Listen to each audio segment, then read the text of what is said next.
से पधारे पत्रकार बंधुओं का भी मैं इस कार्यक्रम में स्वागत करती हूँ। आज के इस कार्यक्रम का मुख्य उद्देश्य विश्वविद्यालयों को सामाजिक उत्थान एवं पुनर्वास के कार्य से जोड़ने का है, जिससे वह इसमें बढ़ चढ़कर प्रतिभाग करें।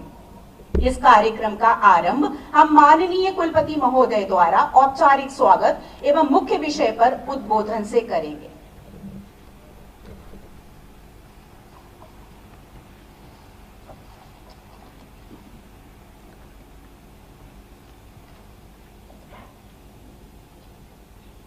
मंच पर आसीन विश्वविद्यालय की माननीय कुलाधिपति एवं महामहिम राज्यपाल श्रीमती आनंदीबेन पटेल जी, जो विश्वविद्यालय के हम लोगों की प्रेरक भी हैं और मुखिया भी हैं कुलाधिपति के नाते, प्रदेश के और देश और विश्व के लोकप्रिय और हमारे प्रदेश उत्तर प्रदेश वैसे तो प्रदेश से ज़्यादा बड़ा राष्ट्र की तरह है, ऐसे लोकप्रिय और संत हमारे माननीय मुख्यमंत्री श्री योगी आदित्यनाथ जी, शहर की महापौर कैबिनेट मिनिस्टर श्री सतीश महाना जी, नीलिमा जी, महेश गुप्ता जी, हमारे एसीएस जिला प्रशासन के अधिकारी, विश्वविद्यालय के शिक्षक, दीन के संबद्ध संस्थानों के प्रतिनिधि, पत्रकार बंधु और फेसबुक और यूट्यूब से लाइव जुड़े हुए हमारे लाखों छात्र और लाखों ऑर्गेनाइजर्स और लाखों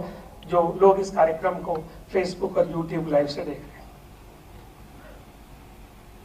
कुलाधिपति महोदय ने जब से विश्वविद्यालय की कमान संभाली है कुलाधिपति के नाते, पिछले वर्षों में हम सभी विश्वविद्यालय के वाइस चांसलर्स को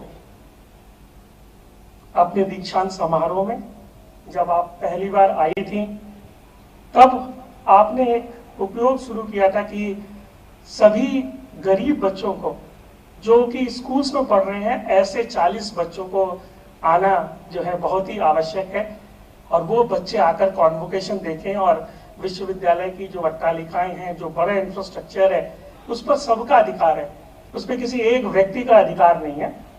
और ऐसे हम सब विश्वविद्यालय के कुलपति, जिसमें मैं भी एक वर्कर हूँ, हम सब लोगों ने विश्वविद्यालय का सामाजिक दायित्व, इंस्टीट्यूशनल सोशल रिस्पॉन्सिबिलिटी कैसे की जाए, इसके बारे में विगत वर्षों में बहुत कुछ सीखा है।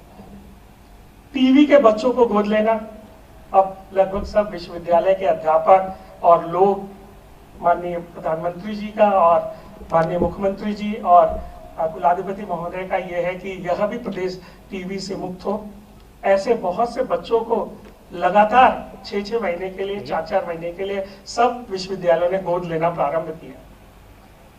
विश्वविद्यालय के स्टूडेंट्स महिला अध्ययन केंद्र से, गांव के लोगों से, ब्लॉक प्रमुखों से जुड़े ऐसे बहुत सारे आयोजन, बहुत सारे कार्यक्रम हम लोगों ने किए, और हम लोग धीमे धीमे सीख रहे हैं कि विश्वविद्यालयों का काम केवल डिग्री देना या जो है वो नॉलेज क्रिएशन के अलावा सामाजिक दायित्व भी है। ऐसे में ही जो आज का आयोजन है, उसका प्रसंग मैं आप सब लोगों को बताना चाहता हूं।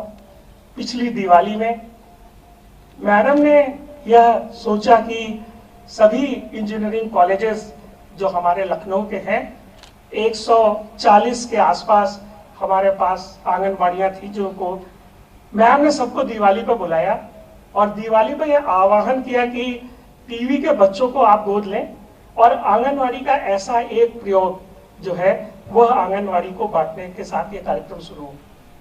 मुझे आपको बताते हुए हर्ष हो रहा है कि लखनऊ में हम लोगों ने 140 आंगनवाड़ियों को गोद लिया।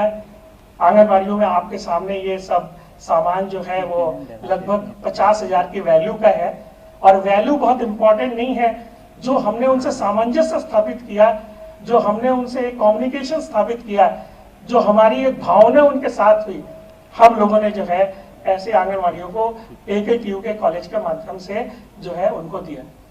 उसी के साथ साथ हम लोगों ने वाराणसी, मेरठ, प्रयागराज में भी कार्यक्रम किए।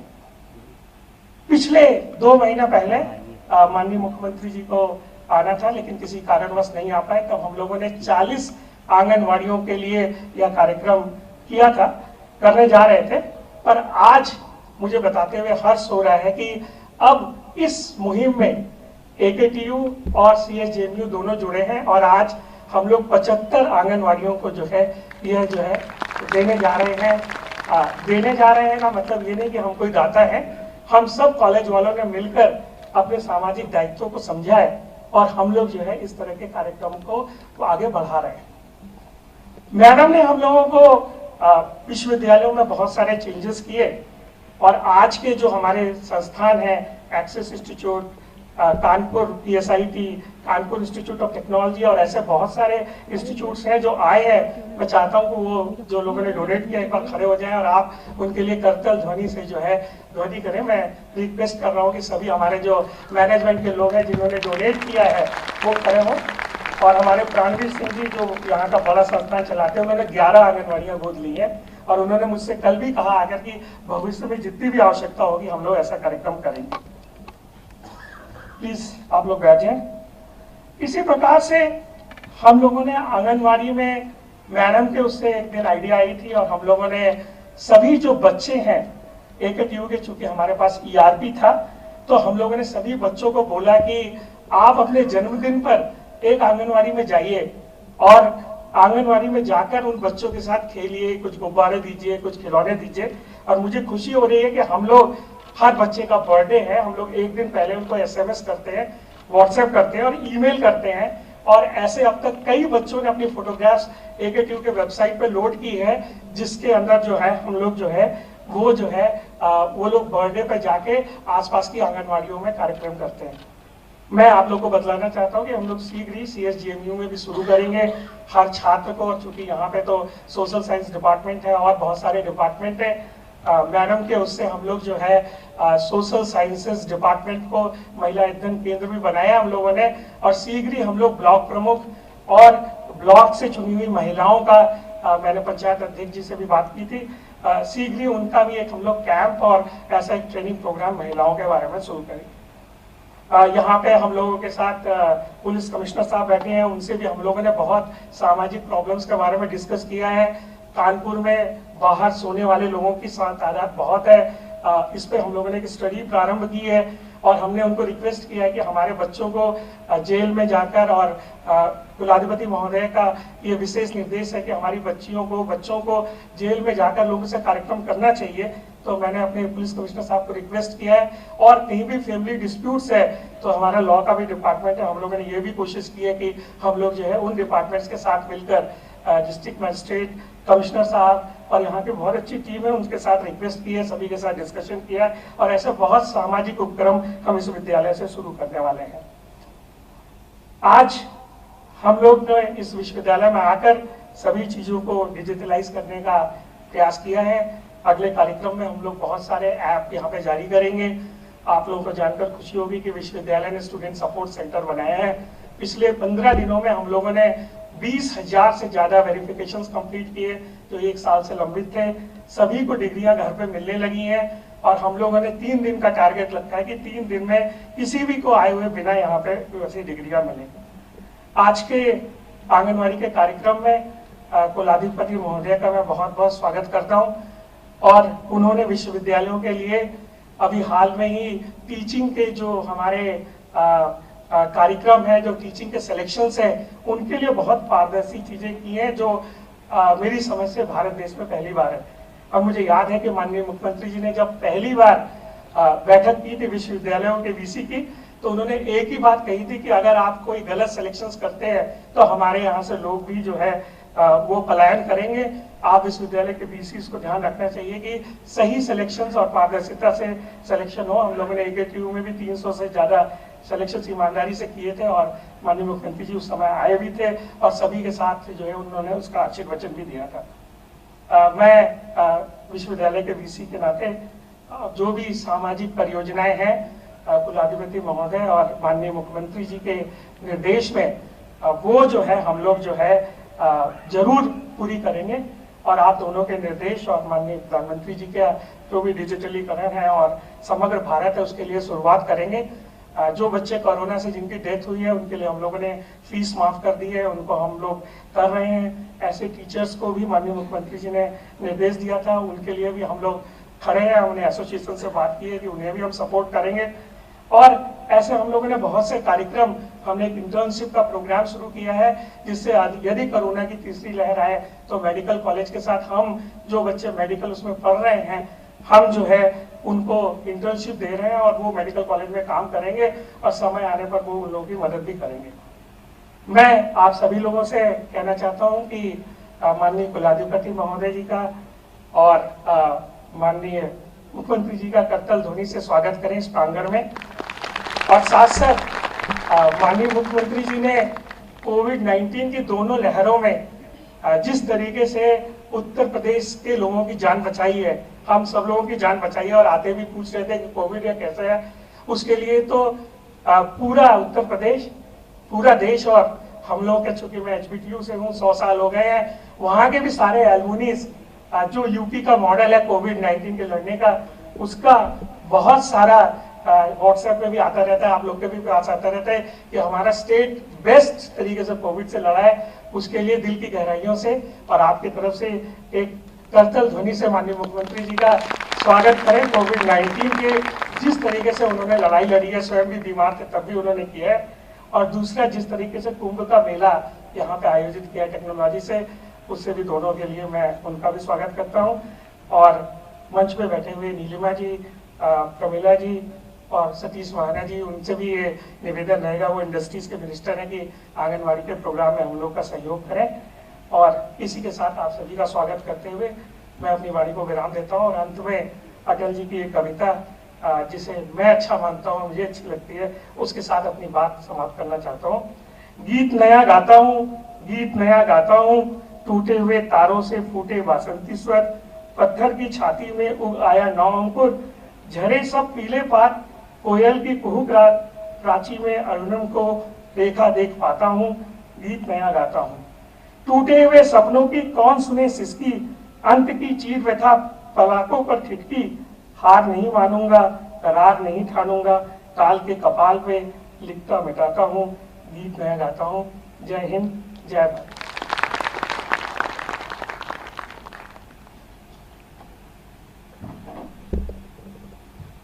धन्यवाद सर। आंगनबाड़ी कार्यकर्तियों एवं सहायिकाओं के बच्चों एवं गर्भवती महिलाओं की देखभाल में महत्वपूर्ण भूमिका पर कुलाधिपति महोदया ने समय समय पर उल्लेख एवं मार्गदर्शन किया है, जिसके परिणाम स्वरूप प्रदेश एवं प्रदेश के विश्वविद्यालयों ने भी इस सामाजिक उत्थान के मिशन में भागीदारी को अपना ध्येय बनाने की आवश्यकता को समझा।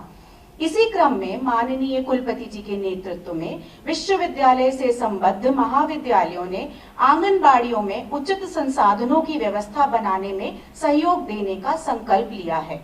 आज इस मंच पर मैं उन आंगनबाड़ी महिलाओं को आमंत्रित करना चाहूंगी जिनको माननीय कुलाधिपति महोदया, मुख्यमंत्री महोदय एवं मंच पर आसीन सभी गणमान्य अतिथियों द्वारा नमूने के स्वरूप सामग्री वितरित की जानी है।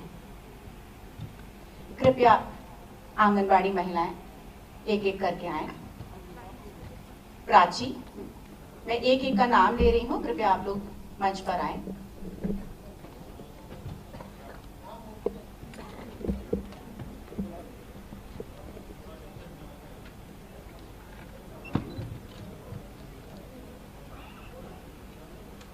प्राची, गीता शुक्ला,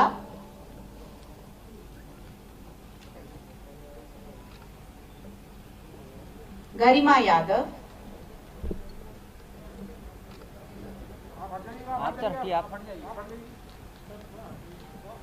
कृपाशा दीक्षित, मधु मिश्रा,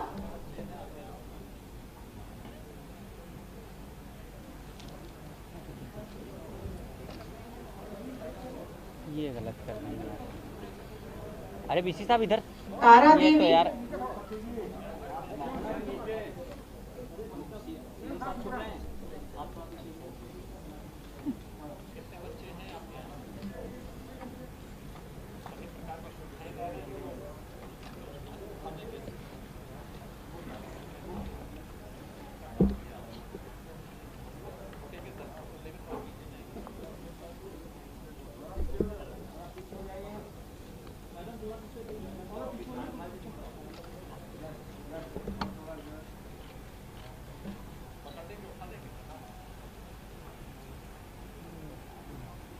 कैमरा भैया नीचे करो। बीना देवी। अरे ना।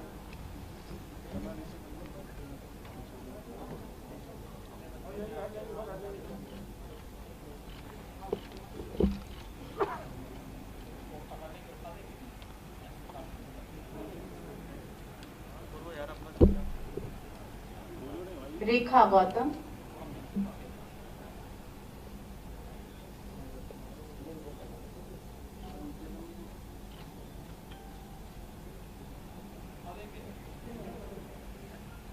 एवं रेखा वर्मा। दिए जाने वाली सामग्री में ट्राइसिकल, झूले वाले घोड़े, नंबर्स, ABCD, फल, animals, blocks, puzzles, clay, rings, रस्सी, playbook, story books, educational map, white board, steel के स्टोरेज, वजन मशीन, फर्स्ट एड बॉक्स, बर्तन, height gauge, hand wash, table एवं चेयर्स सम्मिलित हैं।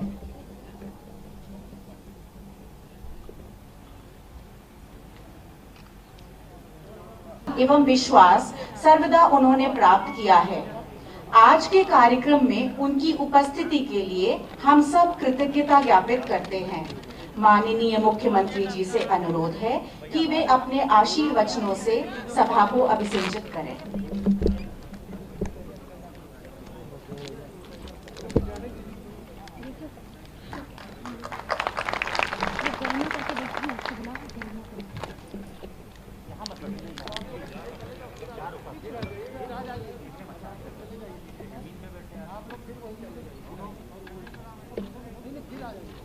आज के इस समारोह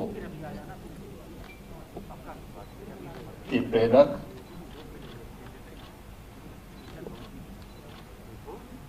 प्रदेश की माननीय राज्यपाल छत्रपति साहू जी महाराज विश्वविद्यालय कानपुर के कुलाधिपति आदरणीय श्रीमती आनंदीबेन पटेल जी, प्रदेश सरकार में मेरे सहयोगी मंत्री श्री सतीश महाना जी, श्रीमती नीलिमा कटियार जी, महापौर श्रीमती परमिला पांडे जी, जिला पंचायत के अध्यक्ष श्रीमती स्वप्निल कमल जी, हमारे सभी विधायकगण, विश्वविद्यालय के कुलपति प्रोफेसर विनय कुमार पाठक जी,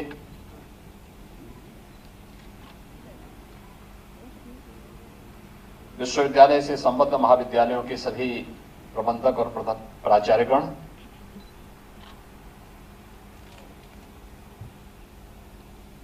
और आज के इस कार्यक्रम में उपस्थित सभी आंगनबाड़ी से जुड़ी हुई उपस्थित बहनें, भाइयों बहनों, मैं आभारी हूं माननीय राज्यपाल महोदय का,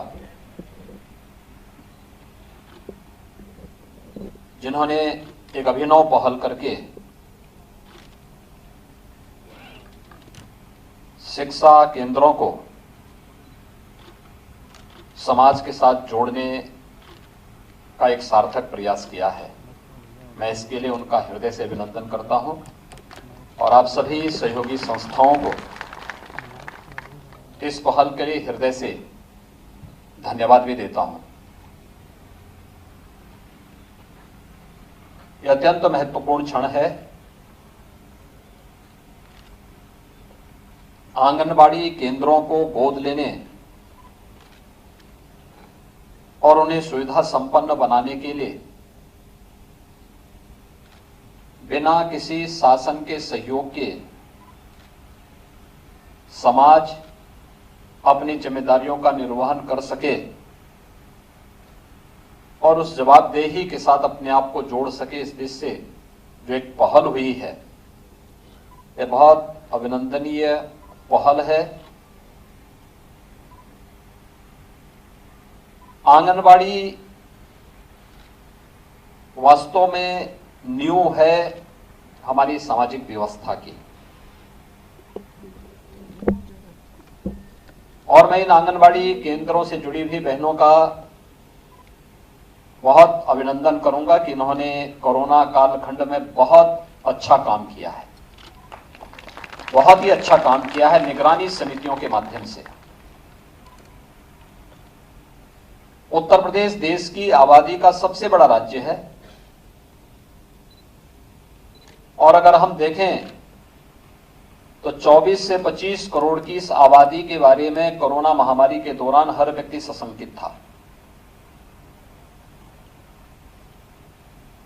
इस सदी की सबसे बड़ी महामारी में आदरणीय प्रधानमंत्री मोदी जी के नेतृत्व में पूरा देश पूरी मजबूती के साथ, पूरी प्रतिबद्धता के साथ इस लड़ाई को लड़ रहा है। दुनिया के अंदर भारत ने मृत्यु दर को और पॉजिटिविटी रेट को भी नियंत्रित करने में काफी बड़ी सफलता प्राप्त की, लेकिन सबकी आशंका उत्तर प्रदेश पे थी। मुझे याद है जब 22 मार्च 2020 को जनता कर्फ्यू का आह्वान आदरणीय प्रधानमंत्री जी ने किया था, तो जनता कर्फ्यू के इस कार्यक्रम के समापन के साथ ही मेरे पास आदरणीय राष्ट्रपति जी का और आदरणीय उपराष्ट्रपति जी का फोन आया। उन्होंने मुझे एक ही बात कही, उन्होंने कहा योगी जी कोरोना भारत में आ गया है, हम सब चिंतित हैं उत्तर प्रदेश से, क्या होगा? इतने बड़े प्रदेश को कैसे बचाएंगे आप? मैंने कहा देखिए ईश्वर की कृपा है, आदरणीय प्रधानमंत्री जी का मार्गदर्शन और उनकी प्रेरणा है। आप सभी लोग जो मार्गदर्शन करेंगे, उत्तर प्रदेश किसी भी अन्य राज्य की तुलना में बेहतर परिणाम देगा। प्रथम लहर को सफलतापूर्वक तमाम चुनौतियों के बाद भी उत्तर प्रदेश ने प्रथम लहर में अच्छा प्रयास किया और अच्छा परिणाम भी दिया। लेकिन जब अप्रैल 2021 में दूसरी लहर अचानक आई,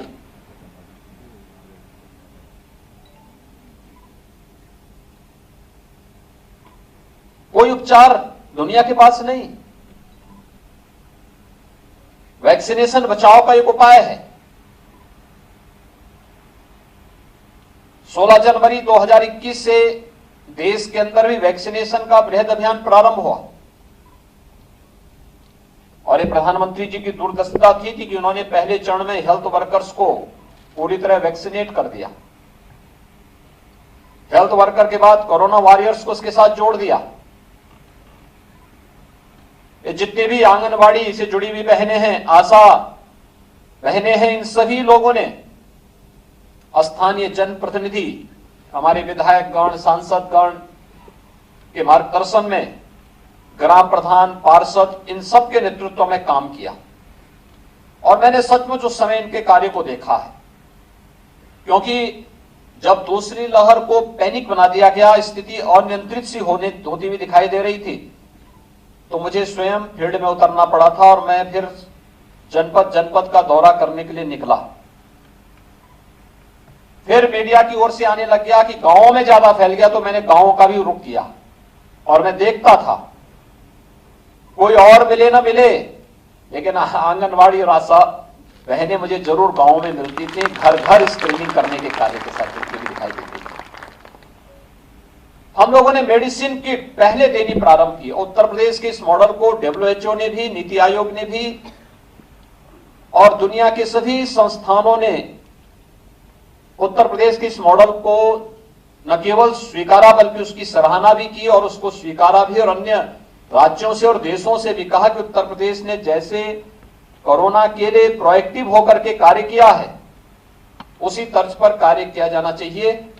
और मुझे लगता है कि इसमें जो कार्य हुआ है, हमारे हेल्थ वर्कर्स ने, आंगनबाड़ी और आशा बहनों ने जो कार्य किया है वो बहुत अभिनंदनीय कार्य है। और मुझे लगता है कि जैसा कार्य कोरोना के दौरान और इस समय भी थर्ड वेव से बचने के लिए घर घर जाकर के स्क्रीनिंग करने का कार्य और बच्चों को 4 श्रेणी में मेडिसिन किट उपलब्ध करवाने का कार्य भी ये लोग कर रही है, जिसमें 0 से 1 वर्ष, 1 से 5 वर्ष, 5 वर्ष से 12 वर्ष, 12 से 18 वर्ष, 4 श्रेणी के जो मेडिसिन किट वितरित की गई, इसको भी व्यापक पैमाने पे गांव-गांव में, कस्बे-कस्बे में, मोहल्ले-मोहल्ले में वितरण करने का कार्य हर लक्षण युक्त व्यक्ति को किया जा रहा है। जो कार्य आंगनबाड़ी के बारे में अक्सर टिप्पणियां होती थी, लोग नकारात्मक टिप्पणी भी करते थे, लेकिन जो कार्य आंगनबाड़ी ने विश्वसनीयता का करके दिखाया कि नहीं, कोई डरेगा भले ही डरता हो, हमें इस महामारी से डरना नहीं है, बल्कि इसका सामना करना है, स्वयं का बचाव करते हुए हमें दूसरों को बचाने के लिए अपने आप को आगे करना है। और यह कार्य अद्भुत कार्य हुआ था। उसी प्रकार की कार्य पद्धति को अगर हम आंगनबाड़ी केंद्रों के माध्यम से भी आगे बढ़ाने का कार्य करते हैं, मुझे लगता है कि बहुत ही अच्छा और पवित्र कार्य होगा। आंगनबाड़ी में आता कौन है? 3 से 5 साल तक के बच्चे हैं। ये वह समय है जहां पर उसको जैसी दिशा हम देना चाहेंगे, उसका आगे का जीवन उसी रूप में आगे बढ़ता हुआ दिखाई देगा। प्रदेश सरकार ने अपने स्तर पर सरकारी व्यवस्था के तहत तैयारी की कि हमारे पास हर आंगनबाड़ी केंद्र अच्छा हो। ज्यादातर आंगनबाड़ी केंद्र बेसिक शिक्षा परिषद के स्कूल के कैंपस नहीं है, तो स्कूल कैंपस को हम लोगों ने पहले ऑपरेशन कायाकल्प के माध्यम से अपने माननीय सांसद और विधायकों के सहयोग से उन्हें एक नया स्वरूप दिया, और साथ साथ उनसे भी कहा गया कि अगर वह वहां पर बेसिक शिक्षा परिषद के स्कूलों की कायाकल्प कर रहे हैं तो उसके साथ आंगनबाड़ी को भी जरूर जोड़ें। लेकिन फिर भी हमारे पास एक बड़ी संख्या में ऐसे भी आंगनबाड़ी केंद्र थे जो किराए के भवन में चल रहे थे, और सरकार ने निर्णय लिया कि नहीं, अब किराए के भवन में नहीं बल्कि इनका स्वयं का भवन होना चाहिए और सुरक्षित स्थान पर होना चाहिए, जहां पे गांव के मोहल्ले के बच्चे आसानी से वहां पहुंच सके। उस पर कुछ पे कार्य हो चुका है, कुछ पे कार्य तीव्रता के साथ आगे बढ़ रहा है। लेकिन पहले चरण में इंफ्रास्ट्रक्चर देने, भवन देने, पेयजल की व्यवस्था की वहां तक व्यवस्था करना, टॉयलेट की व्यवस्था करना, अन्य प्रकार की सुविधाएं देने में जब सरकार जुटी हुई थी, तब आदरणीय राज्यपाल महोदय की प्रेरणा से आंगनबाड़ी केंद्रों को सुविधा संपन्न बनाने के लिए और उन बच्चों को मनोरंजन में हम ज्ञानवर्धक चीजें भी बता सकेंगे, इस भाव के साथ जो एक कार्य प्रारंभ हुआ, वाराणसी का सेवापुरी मॉडल आज देश के अंदर सराहा जा रहा है। आदरणीय प्रधानमंत्री जी की प्रेरणा थी, राज्यपाल महोदय ने कैंप किया, नीति आयोग ने सहयोग किया, और आज वहां पर आप जाकर के देखेंगे कितना बेहतरीन कार्य हुआ है। प्रदेश की राजधानी लखनऊ में एकेटीयू के साथ मिलकर के आंगनबाड़ी केंद्रों के सुदृढ़ीकरण की दिशा में जो प्रयास प्रारंभ हुआ और उन्हें सुविधा संपन्न करने की दिशा में जो प्रयास प्रारंभ हुआ, प्रयागराज में और आज कानपुर में इस आंगनबाड़ी केंद्र के साथ छत्रपति साहूजी महाराज विश्वविद्यालय के साथ मिलकर के इस कार्यक्रम को एक साथ जोड़ करके आगे बढ़ाने का जो कार्य हो रहा है, यह पहल बहुत अभिनंदनीय पहल है। और मैं अभिनंदन करूंगा उन सभी प्रबंधकों और प्रधानाचार्यों का जो इस विश्वविद्यालय से संबद्ध हैं और जिन्होंने स्वतःस्फूर्त भाव के साथ इस व्यवस्था के साथ जुड़ करके 1, 2, 3, 5, 7, 12 आंगनबाड़ी केंद्रों को गोद लेकर के उनके न केवल सुदृढ़ीकरण का कार्य बल्कि उन्हें सुविधा संपन्न बनाने का कार्य भी प्रारंभ किया है। एक बहुत अभिनंदनीय पहल है। समाज की व्यवस्था इसी से चलती है।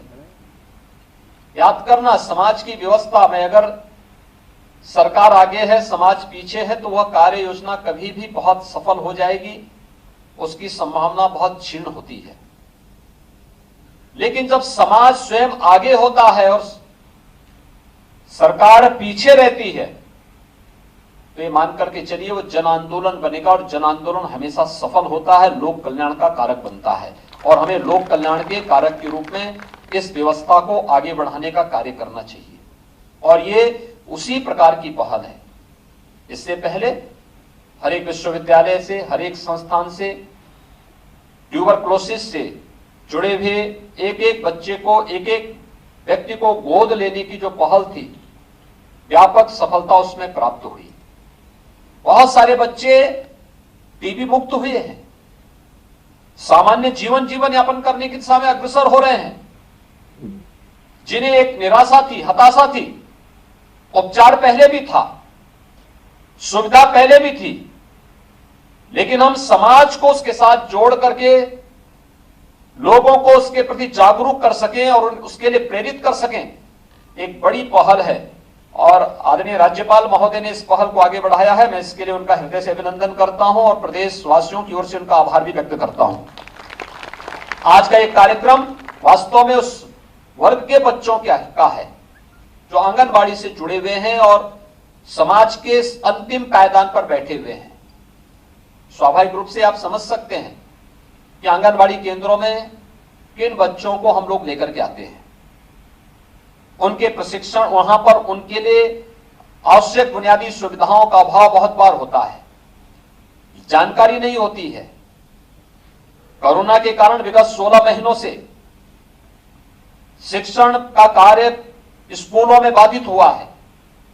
यद्यपि हम लोगों ने विगत वर्ष तय किया था कि आंगनबाड़ी को हम प्री प्राइमरी के रूप में आगे बढ़ाएंगे। आदरणीय राज्यपाल महोदय ने इसके बारे में एक पहल की थी और राज्य सरकार ने निर्णय लिया था कि प्री प्राइमरी के रूप में हम इसे आगे बढ़ाएंगे और उन बच्चों को आंगनबाड़ी में न केवल सामान्य खेल कूद से जुड़ी हुई सुविधाओं के साथ जोड़ करके उनके ज्ञानवर्धन को आगे बढ़ाएंगे, बल्कि प्री प्राइमरी के रूप में उनके बेस को वहीं पे मजबूत करते हुए हम प्राइमरी की दिशा में उन्हें, उस बच्चे को अभी से प्रेरित करेंगे।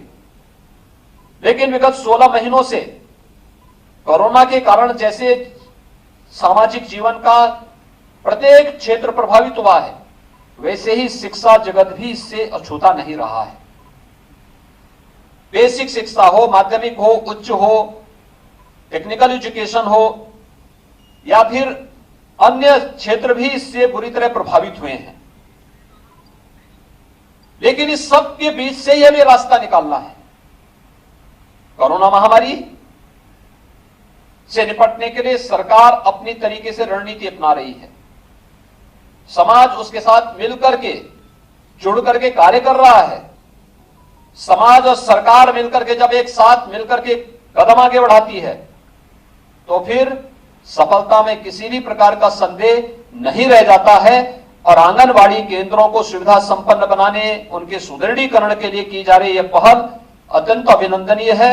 मुझे विश्वास है कि आदरणीय राज्यपाल महोदय की यह पहल पूरे प्रदेश के अंदर सभी आंगनबाड़ी केंद्रों को सुविधा संपन्न बनाने में न केवल विश्वविद्यालय, महाविद्यालय और अन्य शैक्षणिक संस्थाओं को, बल्कि हमारे जनप्रतिनिधियों को भी इसके साथ जुड़ने के लिए प्रेरित करेगी, जिन्होंने ऑपरेशन कायाकल्प के माध्यम से पहले चरण में बेसिक शिक्षा परिषद के स्कूलों का और वर्तमान में प्रदेश के सामुदायिक स्वास्थ्य केंद्र और प्राथमिक स्वास्थ्य केंद्रों को गोद लेकर के उन्होंने एक जो अभिनव पहल प्रारंभ की है, इसी प्रकार की पहल आंगनबाड़ी केंद्रों को सुदृढ़ीकरण, उन्हें सुविधा संपन्न बनाने, आंगनबाड़ी केंद्र से जुड़े हुए बच्चों के साथ भी उनका एक इंटरेक्शन हो और आंगनबाड़ी से जुड़ी हुई समस्याओं के समाधान करने के लिए अगर वे अपने स्तर पर भी पहल कर लेंगे तो वास्तव में अंत्योदय की वो परिकल्पना साकार होती है जो पंडित दीनदयाल उपाध्याय जी ने कभी 60 के दशक में इस देश को दी थी। उस अंत्योदय की प्रेरणा के लिए कानपुर एक बहुत आदर्श केंद्र है, क्योंकि पंडित दीनदयाल उपाध्याय जी से जुड़ी हुई धरती है और यहाँ पर पंडित दीनदयाल उपाध्याय जी से जुड़े हुए तमाम संस्मरण हैं। उन संस्मरणों के साथ जुड़ते हुए आंगनबाड़ी केंद्रों को आगे बढ़ाने की एक बेहतर पहल, न केवल उसे आगे बढ़ने के लिए बल्कि कुपोषण से, मां और बच्चे को कुपोषण से मुक्त करने के लिए भी एक नई पहल आगे बढ़ सकती है। और ये वही समय है जब हम बच्चे के लिए एक बेहतर पहल को आगे बढ़ा सकते हैं, क्योंकि यह हर व्यक्ति जानता है कि किसी भी बच्चे के जन्म लेने के पूर्व से लेकर के जन्म के बाद के 1000 दिन उसके लिए सबसे महत्वपूर्ण के होते हैं। इन 1000 दिनों में उस बच्चे के पोषण के साथ साथ उसको हम जिस प्रकार की दिशा देना चाहेंगे, वह देश के लिए आने वाले समय में उस प्रकार का एक नेतृत्व और उस प्रकार की एक नई पीढ़ी हमारे सामने होगी, जो भारत को एक नए भारत के रूप में स्थापित करने में मदद कर सकती है। आज के इस अवसर पर छत्रपति साहूजी महाराज विश्वविद्यालय के इस पहल के लिए विश्वविद्यालय प्रशासन को हृदय से साधुवाद देते हुए मैं यहां पर जिन भी महानुभावों ने आंगनवाड़ी केंद्रों को गोद लेकर के उनके सुदृढ़ीकरण और उन्हें सुविधा संपन्न बनाने के इस कार्यक्रम के साथ सहभागी बने हैं, उन सब का हृदय से अभिनंदन करते हुए आंगनवाड़ी से जुड़ी हुई इन सभी बहनों को आश्वस्त करता हूं कि वास्तव में आपने निगरानी समिति के माध्यम से बेहतरीन कार्य किया है। आगे भी आप इसी प्रकार से बेहतरीन कार्य करेंगे। आप सबके, आप समाज की चिंता कर रहे हैं तो सरकार आपकी चिंता जरूर करेगी। धन्यवाद। जय हिंद।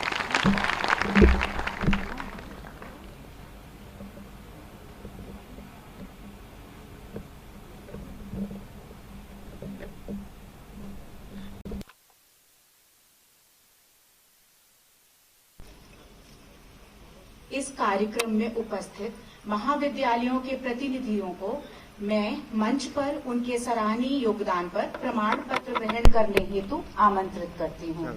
मंच पर आसीन महानुभावों से मैं प्रमाण पत्र वितरण हेतु विनम्र अनुरोध करती हूँ।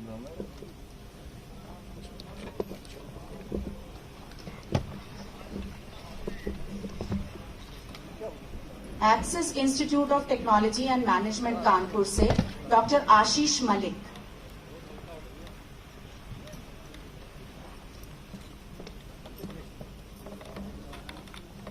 Pranveer Singh Institute of Technology Kanpur से Shri Pranveer Singh ji, Kanpur institute of Technology Kanpur से श्री अनिल कुमार अग्रवाल जी,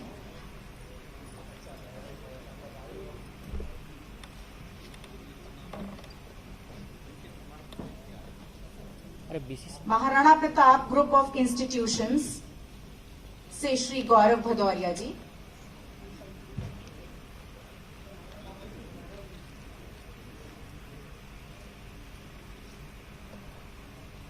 Narayana Vidyapeeth Group of Institution से श्री उदित नारायण जी,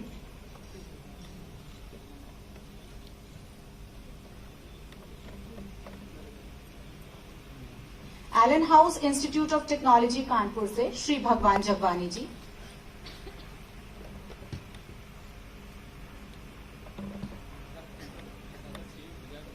Kanpur institute of management studies Unnao से श्री कुमार अक्षय जी,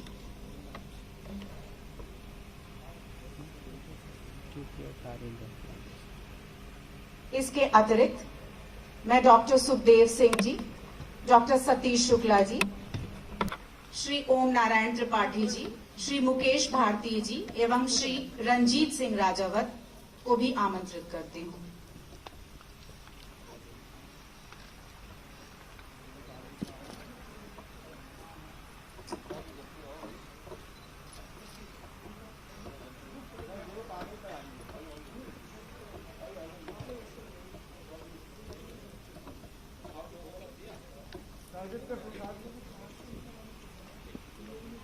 भैया सीधे मोबाइल इसके नीचे करिए, बिल्कुल कैमरे के सामने इतनी जगह पड़ी है, उसके बावजूद कैमरे के सामने आ जाते हो आपको सब परेशान कर नहीं, इतनी जगह पड़ी है उसके बावजूद, मतलब यही हमें समझ नहीं आता। हमको इसलिए लगा है भागना पड़ रहा है तो वहाँ लगा लेते समझते हैं।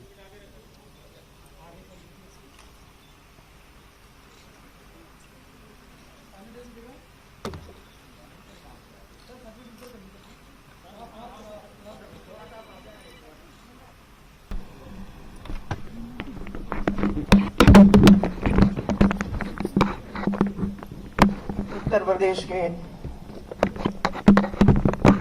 यशस्वी मुख्यमंत्री आदरणीय योगी आदित्यनाथ जी,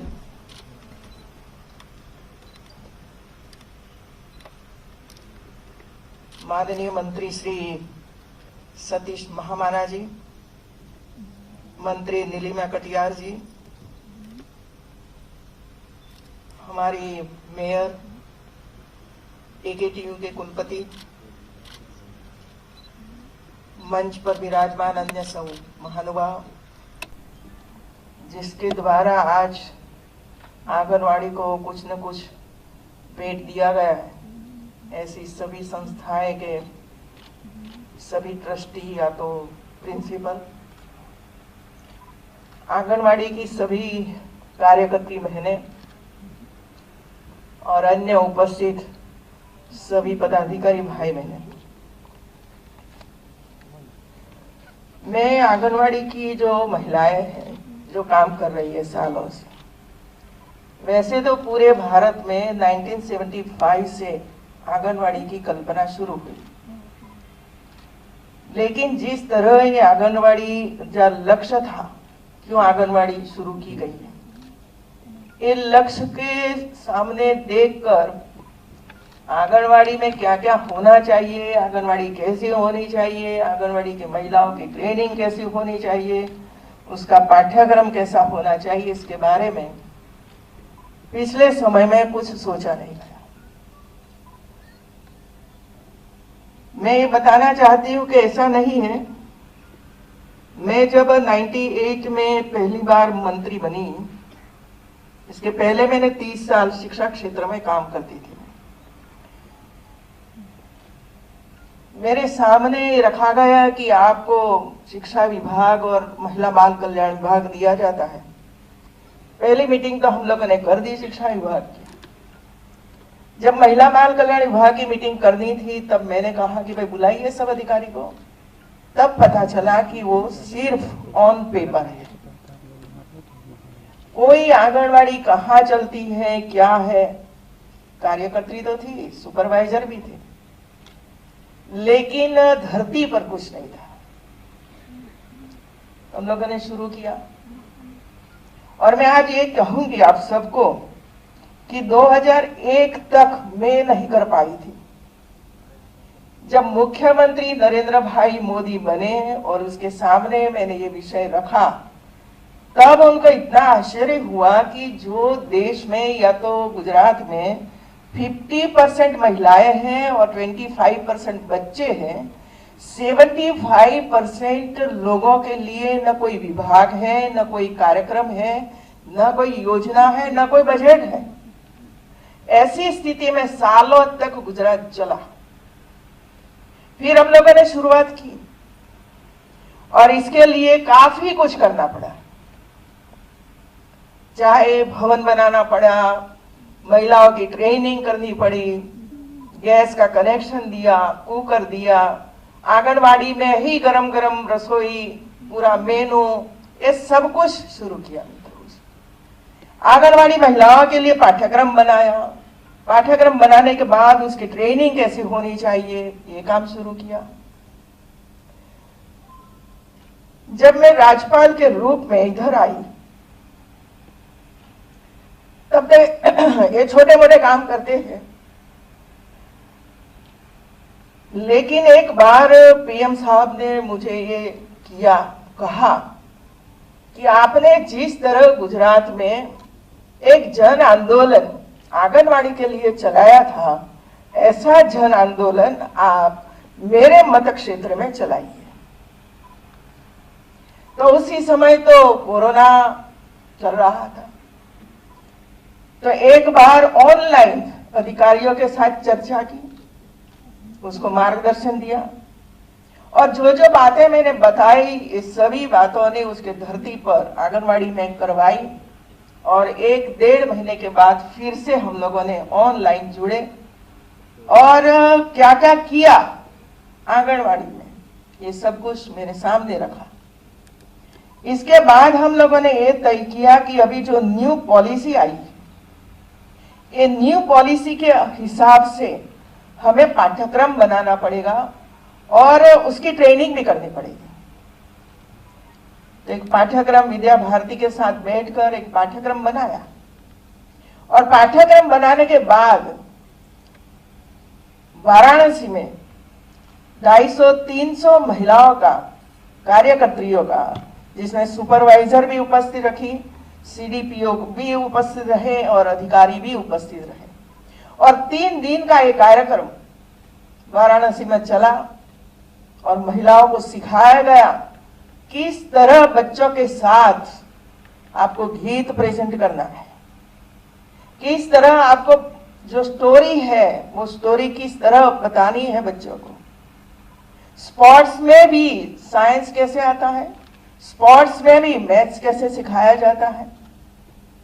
ऐसा कुछ सोच समझकर पाठ्यक्रम तैयार किया और ये पाठ्यक्रम के हिसाब से महिलाओं को ट्रेनिंग दी। फिर हम लोगों ने ये सोचा कि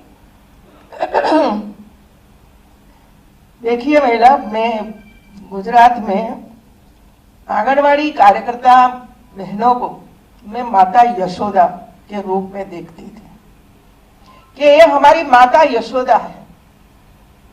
भगवान कृष्ण का जन्म तो देवकी ने दिया, लेकिन उसकी परवरिश, उसका संस्कार, उसका पालन पोषण ये किसने सिखाया? तो माता यशोदा ने सिखाया।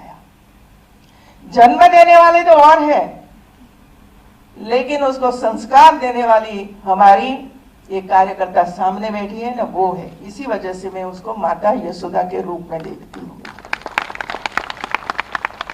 और इस हिसाब से हमें काम भी करना पड़ेगा वहां, क्योंकि अलग अलग तरीके से, अलग अलग क्षेत्र से बच्चे आते हैं। कोई गरीब बच्चे हैं, कोई बिना कपड़े, मतलब कम कपड़े से बच्चे आते हैं, किसी के पास चंपल भी नहीं है, शूज भी नहीं है, कोई अध भूखे आते होंगे, कोई रोते हुए आते होंगे। ऐसे अलग अलग प्रकार के बच्चे हमारी आंगनवाड़ी में आते हैं, मैंने देखा है। और इसी वजह से हम लोगों ने सोचा कि बच्चा रोते हुए नहीं, हंसते हुए आंगनवाड़ी में आना चाहिए। हंसते हुए उसको ये लगे कि नहीं, मैं आंगनवाड़ी में जाऊंगा तो मुझे खेलने के लिए वहां कुछ न कुछ मिलेगा, मुझे खाने के लिए कोई अच्छी चीजें मिलेगी। ये भाव से जब बच्चा वहां आता है तो उसकी उपस्थिति भी बढ़ती है। कभी कभी ऐसा होता है कि ऑन रजिस्टर पर तो 50 बच्चे होते हैं, लेकिन आते हैं 25-20, कोई समय पे आते हैं, कोई 10 बजे आते हैं, कोई 12 बजे आते हैं। तो ऐसी स्थिति में आंगनवाड़ी नहीं चलनी चाहिए।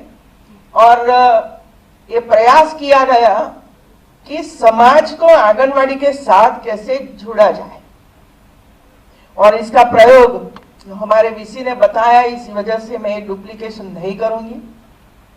लेकिन मैं मानती हूं कि आज एक यूनिवर्सिटी जो वहां डिग्रियां देती है, पीएचडी करवाती है, वहां को जॉब क्रिएट करने के लिए कुछ न कुछ साधन संपन्न कराती है।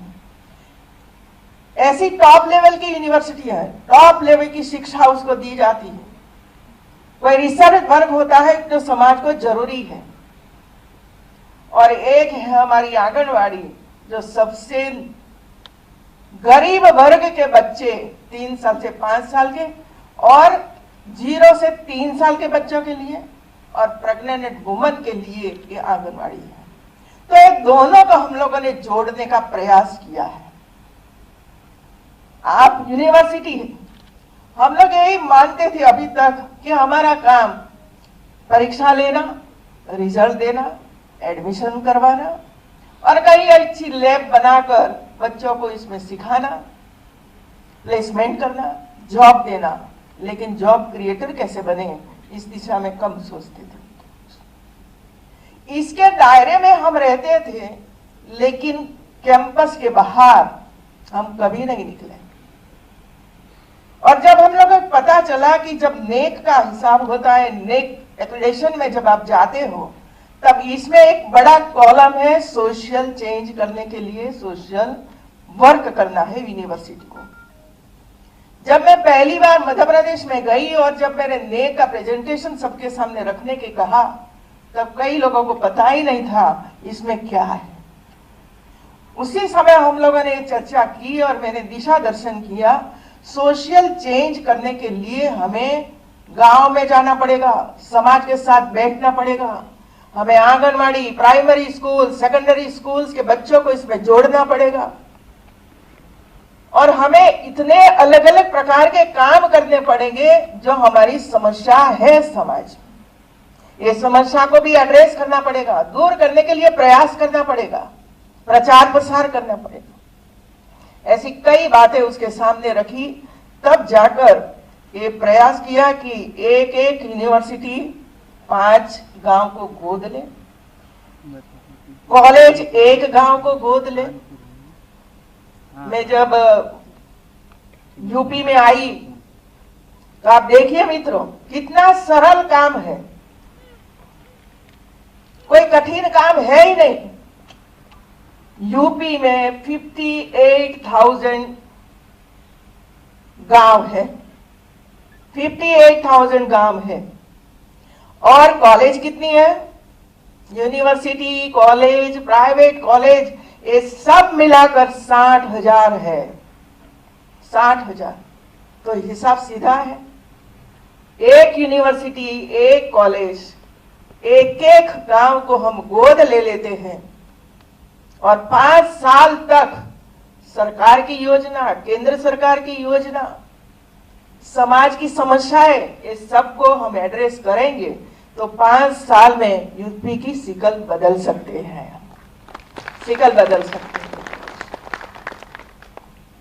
और पूरा कितना स्टाफ है, मैं गिना दी, अलग अलग डिपार्टमेंट में काम करती थी। तब मैंने कहा, खास करके महिला बाल कल्याण विभाग को, जब मैं राजस्व मंत्री बनी तब मैं ये कहती थी कि भाई हर गांव में कोई अधिकारी नहीं है, ब्लॉक में अधिकारी है लेकिन हर गांव में नहीं है। 10 गांव के बीच में एक अधिकारी छोटा रहता है, लेकिन आंगनवाड़ी में ऊपर से लेकर नीचे तक हर गांव में आंगनवाड़ी, एक नहीं 2, 3, 4 आबादी के हिसाब से आंगनवाड़ी बनाई जाती है आंगनवाड़ी। और इसी वजह से बड़ा गांव है तो 4-5 है, 8-8 आंगनवाड़ी थी, तो एक ही गांव में 4 आंगनवाड़ी, 6 आंगनवाड़ी, तो कितने लोग वहां गांव में काम कर रहे हैं, आशा वर्कर है, ये सब मिलकर यदि वहां काम करेंगे तो क्या कोई बच्चा कुपोषित रहेगा? क्या कोई बच्चा टीबी वाला रहेगा? क्या कोई माता की डिलीवरी बिना हॉस्पिटल होगी? क्या डिलीवरी के समय पर हम बच्चों को खो सकते हैं? डिलीवरी में माता को जो परेशानी होती है, कभी माता को हम गवाते हैं, कभी बच्चा मर जाता है, लेकिन हमारी ओर से जो प्रयास होता रहता है उसका वहां धरती पर हम काम करेंगे तो सभी महिलाओं की डिलीवरी हॉस्पिटल में होगी। और हॉस्पिटल में जब डिलीवरी होती है तब बच्चा अंधा है कि नहीं है वो भी देख पाएंगे, तो उसका ऑपरेशन करके उसको स्वस्थ बना सकते हैं। यदि कम वेट वाला बच्चा है तो तुरंत हॉस्पिटल में उसकी इलाज शुरू हो जाती है। आप देखिए राज्य सरकार और केंद्र सरकार की कितनी योजनाएं हैं, कितनी योजनाएं हैं। कोई विदेश में आप देखो तो कोई विदेश में ये नहीं योजना है कि प्रेग्नेंट वुमन को